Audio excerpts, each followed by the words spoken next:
Sheikh chilli की कहानी। Sheikh chilli की एक नौकरी अभी छूटी थी और वो दूसरी की तलाश कर रहा था। उन्हीं दिनों उसने कुछ पैसे कमाने को लिए जंगल जाकर लकड़ी काट कर लाने की बात सोची। वो एक बहुत सुहाना दिन था और शेख चिल्ली अपनी कुल्हाड़ी लेकर जंगल की ओर चला। जंगल में वो एक पेड़ पर चढ़कर एक बहुत मजबूत डाल को काटने लगा। उस डाल पर बहुत सारी चींटियां उसके पास से होकर जा रही थीं। शेख ने उनका बहुत बारीकी से अध्ययन किया। चींटियां कितनी व्यस्त थीं, परंतु वे जा कहाँ रही थीं। वो चींटियों का तने पर चढ़ना देखता रहा और साथ में पेड़ की डाल भी काटता रहा।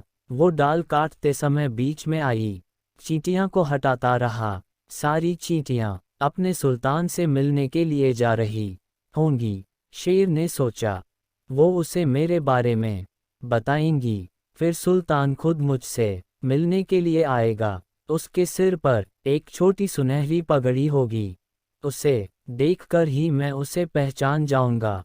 वो इतनी सारी चींटियां की जान बचाने के लिए मेरा शुक्रिया अदा करेगा, फिर वो मेरी कुछ मदद करना चाहेगा। वो मुझे फलां, सावधान, तुम गिरने वाले हो, नीचे से गुजरता एक राहगीर चिल्लाया। कर की एक जोरदार आवाज हुई और जिस डाल को शेख काट रहा था वो टूट कर नीचे गिरी और उसके साथ साथ शेख भी गिरा। तुम्हें चोट तो नहीं आई? राहगीर ने शेख को उठाते हुए पूछा। नहीं, शेख ने कहा। शेख भाग्यशाली निकला क्योंकि वो पत्तियों के एक ढेर के ऊपर जाकर गिरा। अच्छा, ये बताइए कि आपको ये कैसे पता चला कि मैं गिरने वाला हूँ?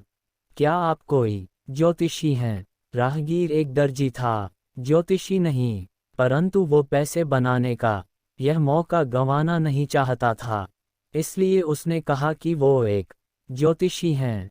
तुम अगर मुझे 1 रुपया दोगे, उसने कहा, तो मैं तुम्हारा पूरा भविष्य बता दूंगा, परंतु मेरे पास तो सिर्फ 1 आना है। शेख ने अपनी जेब में से सिक्के को टटोलते और उसे देते हुए कहा, कम से कम मुझे इतना ही बता दो कि मैं कब तक जिंदा रहूंगा। दर्जी ने शेख की हथेली को बहुत करीबी से पढ़ने का नाटक किया। मौत तुम्हारा पीछा कर रही है, उसने बड़ी गंभीरता से कहा।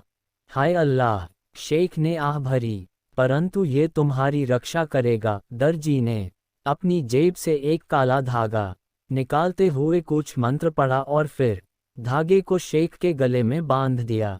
जब तक धागा टूटेगा नहीं तब तक तुम जीवित रहोगे।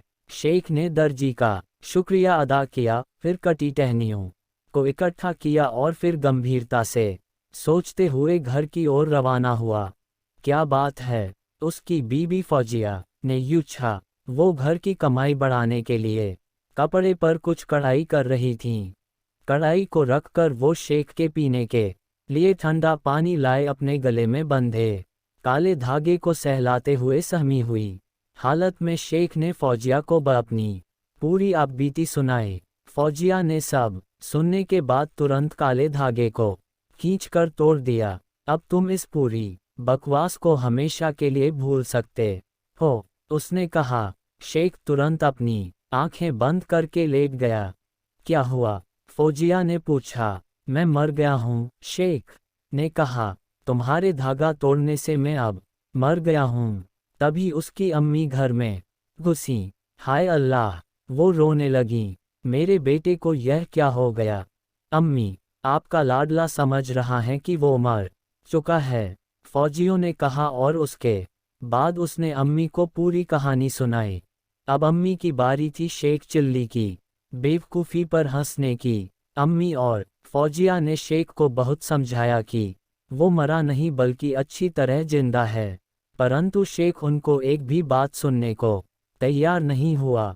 फिर शेख को उसके हाल पर छोड़कर दोनों औरतें घर को अन्य कामों में लग गईं। इस बीच शेख जमीन पर एकदम सीधा लेटा रहा। कुछ देर बाद उसने अपनी आंखें खोलीं और चारों ओर देखा, पर जैसे ही फौजिया ने उसकी तरफ देखा, शेख ने झट से अपनी आंखें बंद कर लीं। फौजिया एक होशियार महिला थी। अम्मी जी, उसने जोर से कहा, अब तो यह मातम का घर है।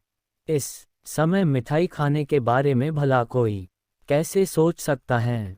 अम्मी, आप जो गर्म गर्म गुलाब जामुन लाई हैं, उन्हें हम फेंक देते हैं। गुलाब जामुन शेख की सबसे मनपसंद मिठाई। शेख अब मौत को पूरी तरह भूल चुका था। नहीं, नहीं, उसने उठते हुए कहा, कृपा कर उन्हें मत फेंको, मैं अब जिंदा हो गया हूँ।